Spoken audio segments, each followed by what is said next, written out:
नमस्कार मित्रांनो, स्वागत आहे तुमचं आपल्या यूट्यूब चॅनेलवर.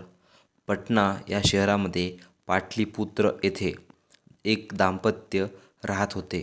नवरा होता 75 वर्षांचा आणि बायको होती 65 वर्षांची.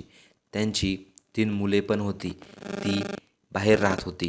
एक जण दिल्लीला, एक जण हैदराबादला, तर तिसरा दुबईला राहत होता. जो दुबईचा मुलगा आहे तो नेहमी त्याच्या आईवडिलांना कॉल करायचा आणि त्यांची हालचाल विचारायचा. जो 75 वर्षांचा माणूस होता त्याला पार्किन्सन नावाची एक बिमारी होती. त्या बिमारीमध्ये असं होते की माणूस एका जागेवरून दुसऱ्या जागी जाऊ शकत नाही. त्याला जाण्यासाठी फक्त सहारा लागतो. आणि त्याच्या बायकोला वयाच्या 65व्या वर्षी सेक्सची लत लागली होती, जी तिच्या अंगामध्ये वाढत जात होती. त्यामध्ये तिला काहीच कळत नव्हते की ती काय करत आहे. जेव्हा त्या बाईला तिच्या नवऱ्याकडून शरीरसुख मिळत नव्हते तेव्हा त्या बाईने विचार केला, का नाही मी बाहेरच कोणीतरी शोधू. पण तिचं वय पण फार झालं होतं. तेव्हा तिच्या गलीमधलाच एक मुलगा होता. त्याची राशनची दुकान होती. त्याचं वय होतं 31 वर्ष आणि त्याचं नाव होतं अमित कुमार उर्फ टिंकू.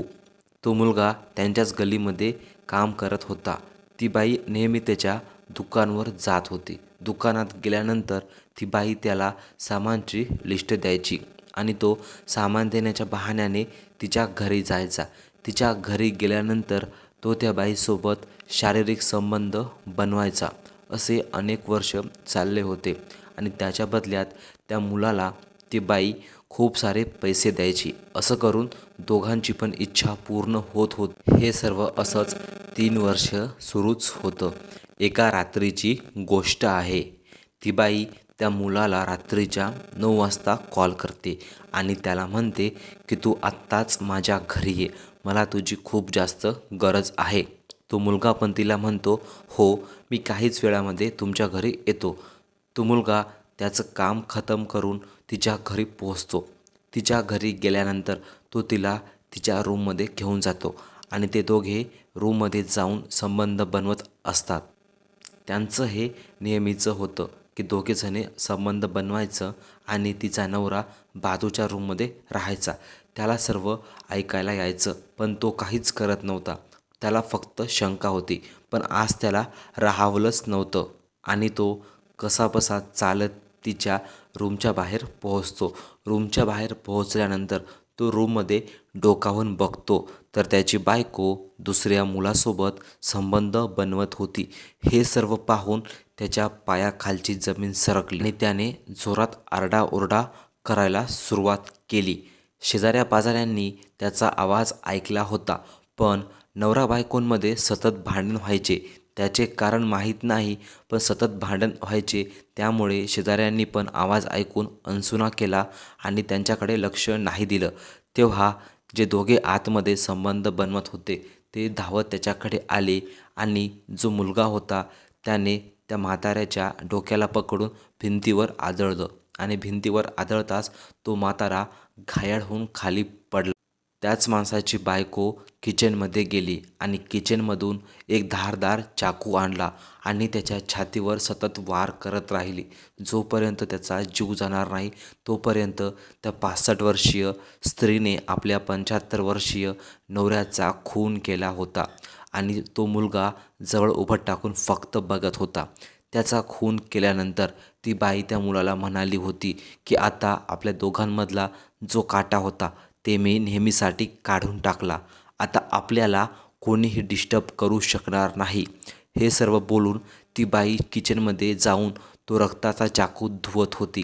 तेव्हाच जो मुलगा होता म्हणजे टिंकू होता त्याच्या डोक्यामध्ये विचार आला, ही बाईने आपल्या नवऱ्यालाच सोडले नाही तर मी कोण आहे, मी नक्कीच कधी ना कधी तर फसेलच.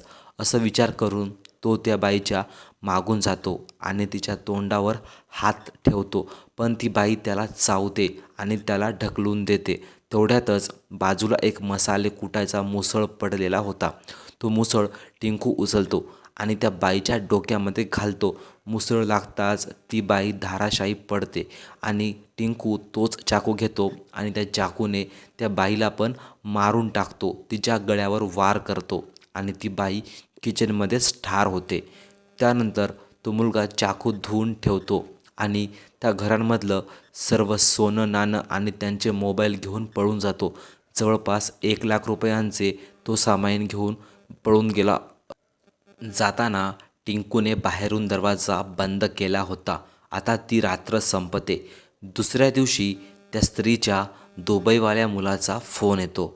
तो मुलगा तिला सकाळी कॉल करतो, पण आईने फोन न उचलल्यामुळे तो चिंतित होतो.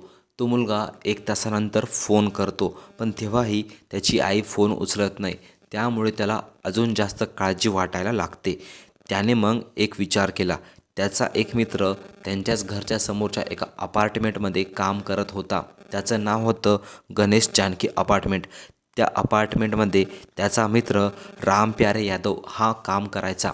तो त्याला कॉल करतो आणि त्याला सांगतो की तू प्लीज माझ्या घरी जाशील का? माझी आई कॉल उचलत नाही आहे, मला खूप जास्त चिंता होत आहे. असं ऐकताच तो सिक्युरिटी गार्ड म्हणतो, ठीक आहे, मी थोडं माझं काम आहे ते करून मी त्यांच्या घरी जातो. आणि तो त्यांचं काम कंप्लीट करून सुजाता निवास म्हणजे त्या दाम्पत्याच्या घरी पोहोचतो.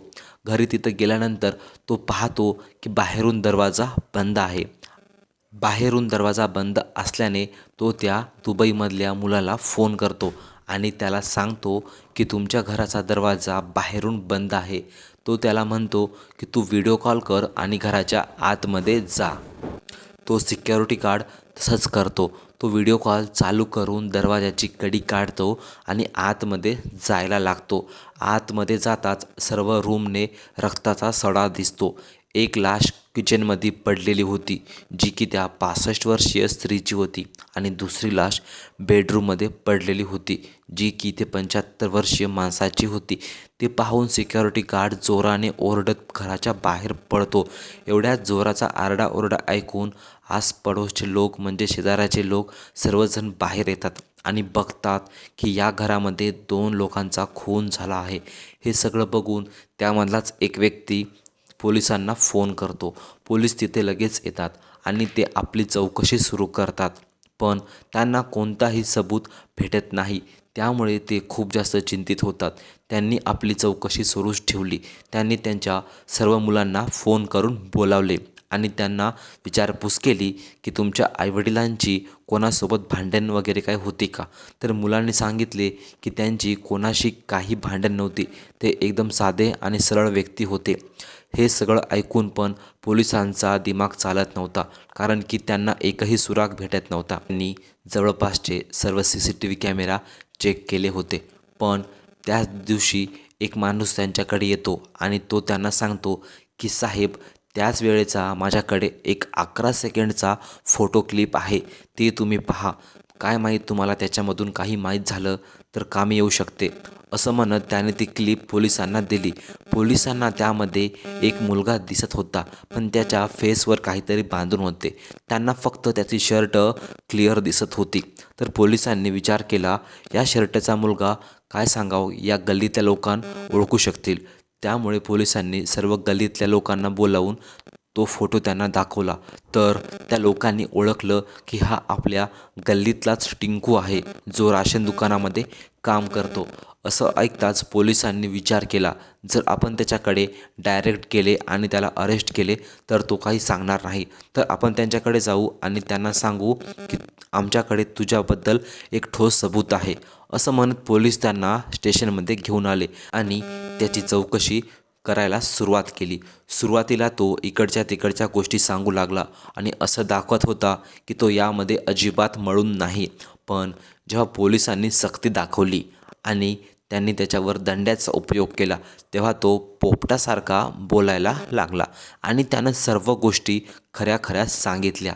हे सगळं प्रकरण फक्त अनैतिक संबंधातून झालं होतं. माणसाला आपली वयोमर्यादा राखली पाहिजे. वासनेच्या आहारी जाऊन व्यक्ती काहीही करतो. तर मित्रांनो, ही एक सत्य घटना होती बिहारमधील पटना या शहरातील, आणि ही माहिती सर्व न्यूजपेपर आणि मीडिया याद्वारे मिळालेली आहे. ही कहाणी सांगण्याचं तात्पर्य फक्त तुम्हाला सावध करणे आहे. तुम्ही पण आपल्या परिवाराची काळजी घ्या आणि सबस्क्राईब करा आपल्या यूट्यूब चॅनेलला.